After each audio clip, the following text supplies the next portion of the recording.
So I'm curious, Tom, what was the ad to what sorry, pardon me, what was the response to your ad that went from coast to coast? What kind of It feedback did you was get? universally positive. It was tremendous response. Everybody. I mean, and by the way, what was encouraging to me, it was across the spectrum. It wasn't just conservatives. I got people who are Mhm. NDP supporters. I got people who are union organized Oh, coming back and saying we liked it because it's unbiased. We agree with. That's what really made me feel good about it. I only had one letter that was negative, to which the fellow referred to me as a stupid old white guy who should be in jail, and it better off I'm dead because I'm the guy who caused climate change. So he obviously whoa. he's a climate change. As I joked earlier, I think he's been talking to my wife, but he's an ideologue that that basically I should be dead because they can build a better world after me and people my age are gone. So I mean, you can't really argue with people like that, but it shows you how inculcated and some people are in this area. Yes, So the response indeed. has been very, very positive. The best response, though, I have to tell you, is the ladies having T-shirts made up with this, which I think is I'm really happy about that. T-shirts. I'm famous for the T-shirts. T-shirts. Yeah. Well, bravo on you. You must feel heartened by that. I know you've done this ad before. I think you were making a call about the city of Toronto Yeah, that was a last year. I don't while want to be a ago. curmudgeon though all the time criticize. I'm trying to present solutions here. It's easy to be negative. Mhm. But surely this is all in the spirit of the great Canadian tradition of citizen involvement, of nurturing national discussions about issues that are critical. And so as I see it, you're kind of setting the table. You're laying out the issues as you see them.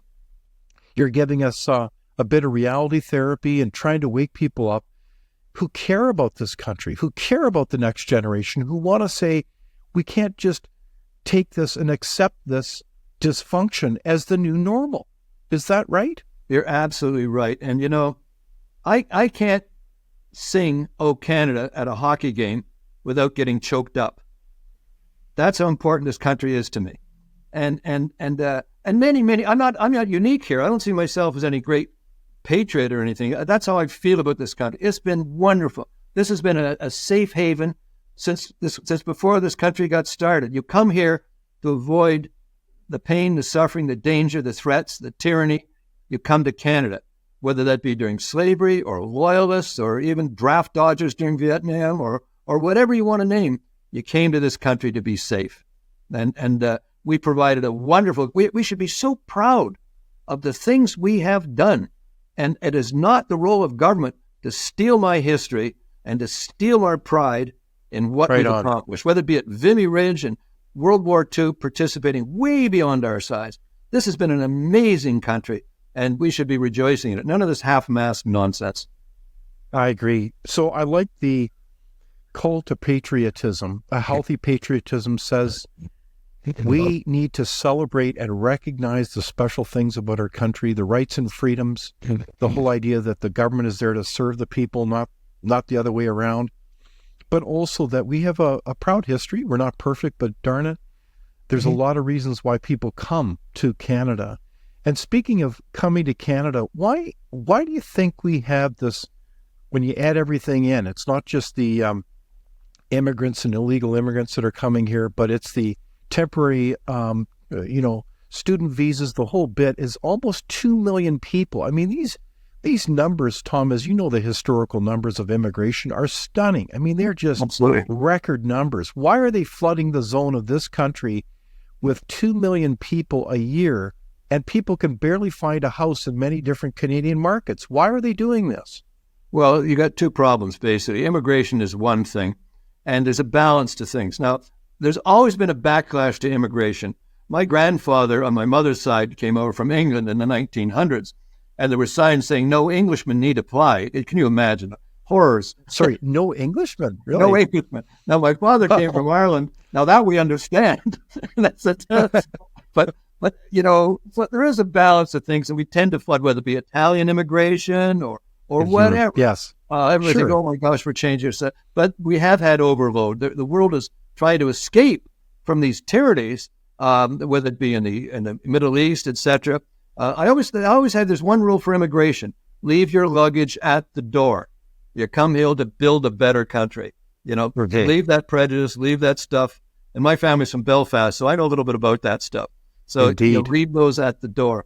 The housing thing, everybody talks about a crisis. Anything you refer to a crisis, use the phrase, I think the government might have caused it. The costs of building buildings in Toronto in land fees, delays, red tape. In fact, a major developer said it adds 30% to the price of a house or an apartment or condo in Toronto. Just government stuff, if you will. Yes. So they always like to say, this is externalized stuff. Immigration, I have a great regard for immigrants. These are people who left their home, their language, family, build a better life. Now, some come now for the free health care, and yes, you're going to have people that are maybe mooching off the system, but it doesn't matter. The point is people are coming to build something. And it's amazing, a lot of the core values that we have had in this country are being upheld by immigrants. Even in the Muslim community, they have a sense of values of that coincide with what ours were. Not totally, there's not a complete overlap. So we just have to balance numbers when we're doing it. But the housing, if you want to solve the housing problem, get governments out of the way and decide they're going to take less of a cut of everything. And anything that relates to tax, like carbon tax, every Canadian's paying somewhere between $50 and $100 a month carbon tax. Are we buying windmills with that money? I have absolutely no. But it adds to the cost of a house as well. It doesn't mean anything to me. I can handle that. But a lot of people can't. Indeed. It's hard on people. So instead of the talk, do some meaningful stuff and stop blaming everybody else for it. Start with the politicians, looking at a bigger picture. Right on. So let's get government under control here. The government is so large, it's eating up so much money. So I want you to give us some help in terms of reality therapy on the economic side. This last 2024 budget federally, we've got $40 billion, dollar deficit. We've got $1.3 trillion in accumulated debt. It's just stunning. And that's just at the federal government alone. We've got a whole series of measures, like the whole introduction of increases on capital gains. Is that going to help a growth agenda or stifle it? I think you just answered your question. The debt thing is out of control. The debts were originally created by Trudeau the First, which took almost 20 years to correct, with everything from Paul Martin to Brian Mulroney to even Jacques Chrétien, trying to get that in hand. We're going to have to do the same thing after this gentleman has left. That the debts are out of, Krista Freeland can't balance a checkbook. You've got to let governments live within your means. Stop taking my money to spend it where you want to, and my kids' and my grandkids' money. But it is out of control. The capital gains tax is ridiculous. And there's a gimmick here, too. It not only goes back, people make investment decisions 10 or 20 years ago, and now when they realize it, it's a different tax regime. That's like retroactive legislation. The irony is they passed this measure, they proposed this measure in Parliament, and then the next day they appointed Polos, the ex-governor of the Bank of Canada, to come up with how we can improve investment in Canada. It's schizophrenic. What does the matter with these people? The first thing he'd probably say is, well, we have to reduce our tax base.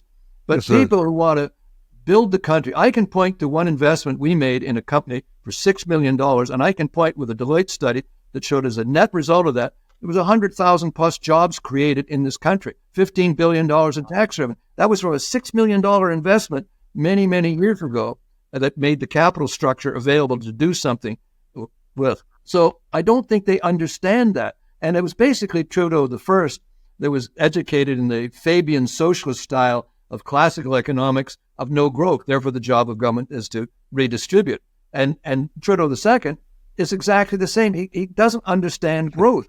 And there's no reason he would, because he's never had a real job per se. Right.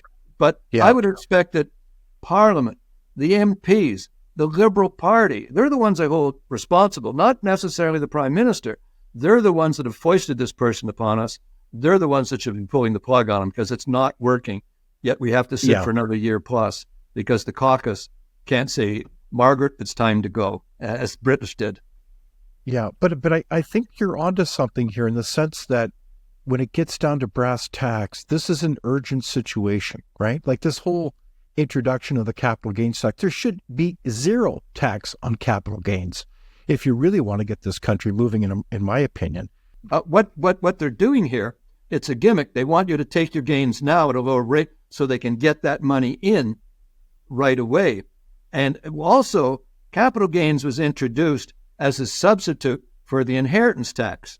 Now they're talking they're talking about an inheritance tax coming back again, adding to the capital gains tax. But it was a replacement for it when it was originally put in place, that when you die, all your assets are liquidated and you're taxed on the capital gains. Now they want to have an inheritance tax on top of that. They're insatiable in their demand for money, insatiable demand from the public.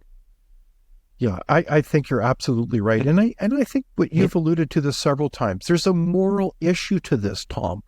When you start putting that kind of amount of fiscal burden, financial burden on the next generation, you really kill the sense of hope that the next generation, that they want to stay and stick around and build this country. They're not going to. I mean, the really productive, smart. For example, Toronto has been the center of artificial intelligence basically because of some really smart guys at the University of Toronto. We will not really capitalize on artificial intelligence in Canada or in Toronto because this is a great place to start new businesses. It is not a great place to build new businesses. And you just can't. You have to go to where there's capital, and it's going to come from the U.S. And we're making that situation worse and worse. So we can start. Look at all the high tech companies we've had that were really good, who blew themselves up.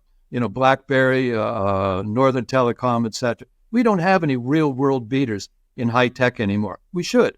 The only company that's really Shopify is the only one that's really come up and grown in Canada. But other than that, there's not very much. And by the way, if you're talking about economic growth, public financings, new companies going to access public capital markets in 1923 or not, in 2023 on the Toronto Stock Exchange, zero. Not one company went public in Canada. Zero. And that I've been in the investment industry for 60 years. That's the first time that's ever happened. If anybody does, that isn't a canary in the mine. That's a condor in the mine. If they haven't seen what's happening in that, so nobody gets this. I totally agree. So we've alluded to this a couple times in our conversation, Tom, and that is the importance of culture and values. And I want to look at this conversation then when it comes to culture in a couple ways. One is, do we need to be much more conscious about how we nurture the great values that have built Canada more consciously? And I don't want to, be too unfair to universities, but I see this all the time where our social sciences seem like we have a real problem when it comes to being able to, they seem to be more like indoctrination centers around cultural Marxism, whatever you want to call it, group identity, than places of real learning. Does that concern you? Well, it does, because I don't think a university degree counts for what it used to count to. I went to McGill, and I was very happy to get in and also happy to get out. But I can say to you, I always learned a lot more from my summer jobs than I ever did from university. We have a woman in our office, one of her sons at the University of Toronto in engineering, and the other son said, no, I want to be an electrician. And I think he's the smart one. So I really do think we have a lot of what I call the unemployment degrees, in the humanities, that, we only need so many teachers. We only need so many government employees. I mean, these people are wandering around looking and say, oh, there's no jobs out there. But I think it's all part of not seeing you're part of a building thing. But I think that young man who's taking the electrician route, he's always going to have work. He's always going to have a job. He's always going to be contributing. He's always going to be building toward this country if he has that opportunity. So kids aren't as dumb as we think they are. Although I was pretty dumb looking at it in my own life, but I think young people, they get the measure of the teacher. They buy into some of this stuff they're getting dished out, but not always. Because remember, we were kids in school, you could size up the teachers, you could act up in their class, and the ones you didn't. They can size up a teacher pretty quickly, and they'll either listen to him and regurgitate what he wants on the paper, but they'll still have their own thoughts. So I think I have a little bit more confidence and a lot, not all, but some of the young people coming out of these institutions to think critically. Hmm. That's right. So, yeah, the call for critical thinking skills are more important than ever as we hear, gosh, calls for genocide against Israel, against Oh, Jews yeah. today. Who'd ever believe it would be possible today? Well, one of the things we have to think about our fellow Canadians who are Jewish, they're traumatized by this. They've been brought up in a diet of the Yeah, Holocaust. Oh my gosh, is this coming again? And they're worried about their children going out and being at events, etc. And, this is unconscionable. One of the things I said, people felt safe in the streets in Toronto, and there's all kinds of levels of that. But this is something that's got to be stopped right away. If you want to I protest, that's agree. fine. You can do whatever the heck you want. But once you take the threatening and using destructive and genocidal language to people, that's not on. That's not acceptable behavior. Go home and help out if you want to, but don't bring that nonsense here. And I think governments have got to be very crystal clear in that nonsense. This will not be tolerated. I agree. So when we look to the future of our economy, I know no one has a crystal ball, but do you see a time where Canada is kind of entering into a period of stagflation where we have relatively higher ranges of inflation and lower economic performance? Do you have a sense of what Canadians can expect in our economy? You can expect that almost ironclad, because eventually our dollar has to come down, because we're not making the exports. If our dollar comes down, inflation goes up. That is the cost of imported goods, groceries, heaven knows what, fresh fruits, they're going up. The focus on climate change to the exclusion of everything else is going to raise costs, and it has done. If you're paying a tax on the fuel for the farmer and getting those goods to market, that goes right the way through the system. So you're going to have a period of inflation and indeed stagflation, because you're not going to have the jobs created without growth. We had, as you said, monster immigration, but these people need jobs as well, or opportunities to grow. And if you don't have that, you're going to have stagnation on one side and inflation on the other. And we're there now.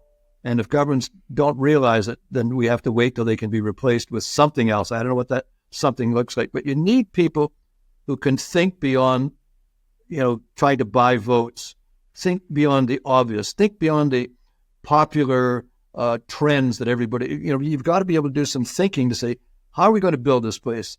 The job of government, and to me as a leader in our companies, my job is to help our employees realize their greatest potential, period.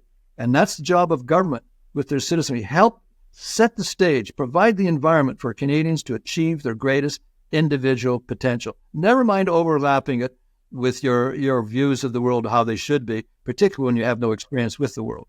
So that's their job. That's the job of leadership. Well said. I like how you think, Tom, when we think of John Locke's famous treatise on the purpose of government.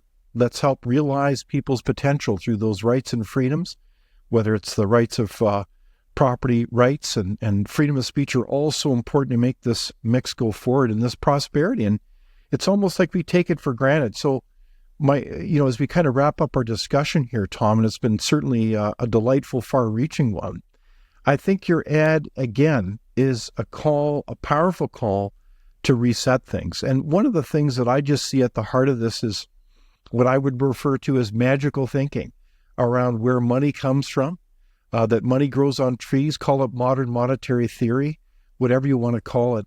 How do we get it through to politicians' heads that this is just magical thinking and, it's delusional policy? It's not going to serve Canadians. Well, I think you're absolutely right. But what distresses me, that I think many people go into politics trying to make things better, and they become compromised very early. And they start to put their own self-interest ahead of the common good for Canadians because they want to fit in with party lines. Frankly, Indeed. for example, no member of the Liberal Party is going to vote against the party because they want to have these extra days so they can get their pensions. That's why they need to last it so long. So they're going to get beaten up if they do. But I would ask our parliamentarians to stop thinking along party lines, start thinking along the lines of what does the average, hardworking, contributing Canadian citizen need to have a full and better life, and start using that as your premise. Never mind the fevered thoughts of one or two leaders in your party that you have to bang the desk at like a trained seal when they utter anything at all. Start to do your own thinking. Start to represent the people you're supposed to represent. And they're not doing it. And that's really what I'm trying to do with this ad as well. Well, I like that call. It's great advice to any current and future prime minister or premier or mayor of this country. And I think what you're saying is, let's don't take this for granted. The time is now. You've emphasized that. And so as we come to a close here, how can Canadians help turn the tide here and bring our country back on track? I would suggest get on the phone to your member of parliament or your provincial legislator or your city councillors and just tell them, I want something different out of you. I want something better out of you. Can you do that, whether it be in emails or telephone? The only thing these people respond to is public pressure. And I always keep saying, politics is the art of self-delusion. They think they're doing great work. I mean, they really do. And they're, as I say, they've lost the plot. And the best way you can give them that dash of cold water is to get on the phone, say, I want to talk to you. I want to come in and actually see you. We are responsible for our governments, and they are responsible to us, but we're responsible for putting them in power. And we're paying the price of what we did the last time around.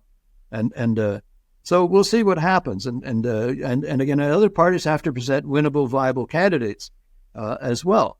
But I think if we can do that, that's a simple thing. Just pick up the phone, say, Harry or Louise, I'm tired of this stuff. Can you do something better than this? What about these, whatever the issue is at hand? But I think we need more. Everybody talks about responsive and responsible government.